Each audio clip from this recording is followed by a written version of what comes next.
This is going to be a different type of video. I'm not teaching anything, I'm just going to kind of give my thoughts on a particular topic. So over Thanksgiving, I, like many others, was following the OpenAI drama. If you don't know what I'm talking about, there's some good catch-up videos in the description, but basically, the corporate board suffered from a sudden bout of acute stupidity and tried to mutiny by lighting $90 billion on fire. It's not about money, it's about sending a message. Manliest man in the world, Satya Nadella, rode in on a white horse and saved the ship from sinking. But now, we have to wait and see what happens next.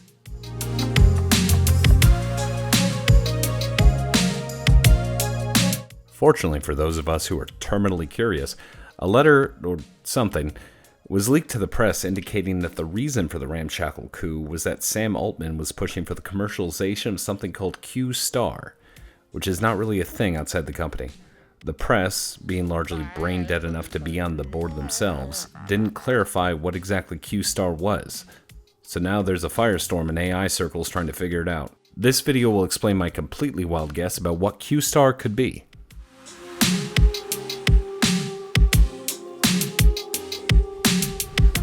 Before I begin, my lawyer has suggested that I make these two disclaimers.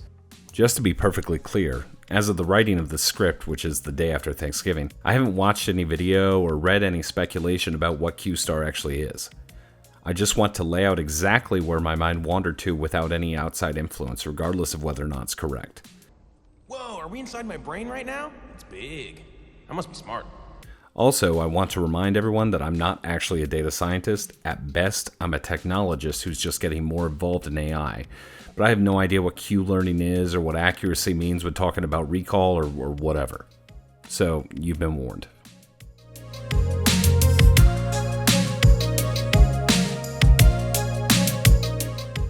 So let's talk about video games. No! God, please, no!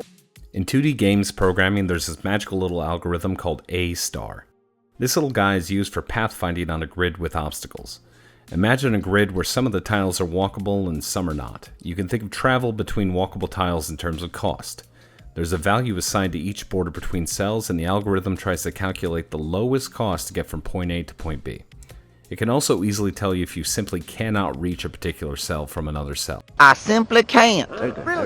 Very effective. For a more in-depth description of A-star, check out the link in the description. For now, just keep in mind that it's really useful for finding the shortest path to some endpoint on a 2D grid.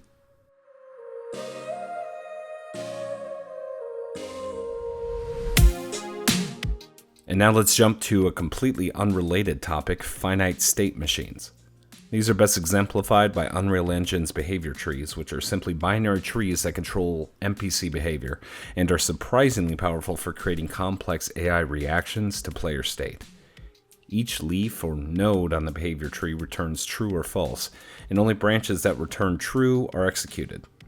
In this example from the game that I'm working on right now, the NPC first checks to see if there's anything to shoot at, and failing that, looks for an objective to run to among other actions. These are finite state machines, as there are only so many states that the tree can be in, such as currently shoot at someone or currently moving to position. Many have died from starvation due to the difficulty of finding enough food, such as seals.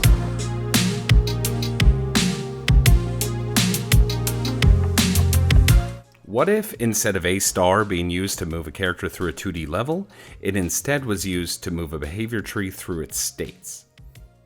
The states of the tree could be laid out in a massive grid, and the cost to travel between cells on that grid could be the action that it takes to transition between states. For example, consider light switches inside a house. Let's say that you're on the cell that represents all lights being off, and you want to get to the cell that represents all lights being on. Naturally, you would have to walk through each room and turn on each light, and you could only travel through rooms that are adjacent to each other. Representing the problem space like this seems to create a natural structure to the problem solving, in that you can only progress one way or the other, and it's generalized to whatever the goal is. If you want to get to one room, you have to go through the rooms that are connected to it. My intuition says that Q star must be something similar. The articles that I read before I committed to not spoiling the solution indicate that it was a problem-solving breakthrough. The more I think about this particular solution, it seems like it could be a very powerful, generalized, complex solution finding algorithm. With a complete enough grid of states, you could easily find the action path from owning 12 paperclips to nuking the moon. But Jack, you incredibly handsome yet incorrigible erudite you, wouldn't the process of creating the grid be terribly complex and nigh unachievable by human minds? You asked pensively. Yes, the grid creation would be very daunting, but I imagine you could record states the same way you or I do, through experience.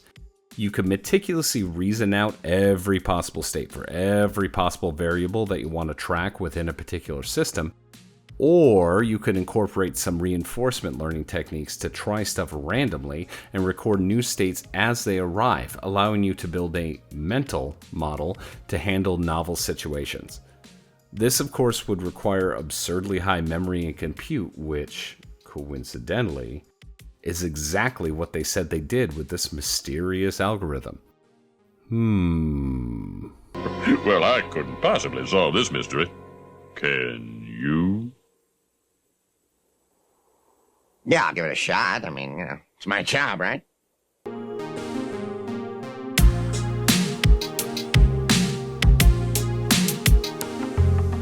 So is Q-star really just reinforcement learning on finite state machines visualized through A-star sequencing? Probably not. I'm probably wrong. However, I think it's certainly a fascinating experiment that I will absolutely be trying in my secret basement data center that I've spent way too much money on. Maybe, just maybe, I will create digital life in my image. Here's hoping. Behold, my invincible nuclear mutants! Hi.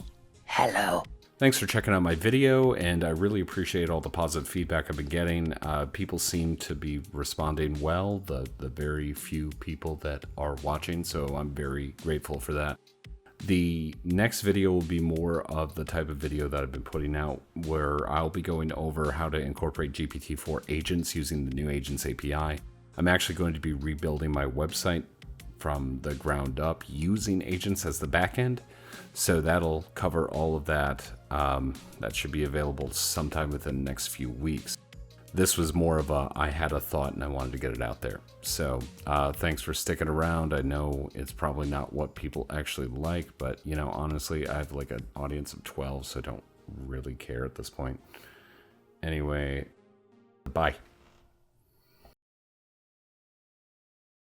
As the sea ice melts, the polar bears are forced to move farther north. North means Although some have up! survived